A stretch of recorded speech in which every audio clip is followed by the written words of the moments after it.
Okay, so I can see obviously a battery. Yeah. Obviously the radiator hose that goes from here to here. There's a cap here. Yeah. That just any kind of cover that would fit.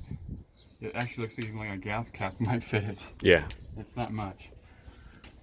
The bracket right here for your battery, it's not in great shape, but it'll hold the battery if you wire it in. It'll be fine. Yeah. This is probably for smog, I think, right here. So this is probably just a breather hose. Probably doesn't need anything. Yeah, someone put a rag on top to cover this hole too. Okay. So we got a couple of holes in the top here, this one and this one, that are open. Other than that, at least it moves. Let me see. Everything moves.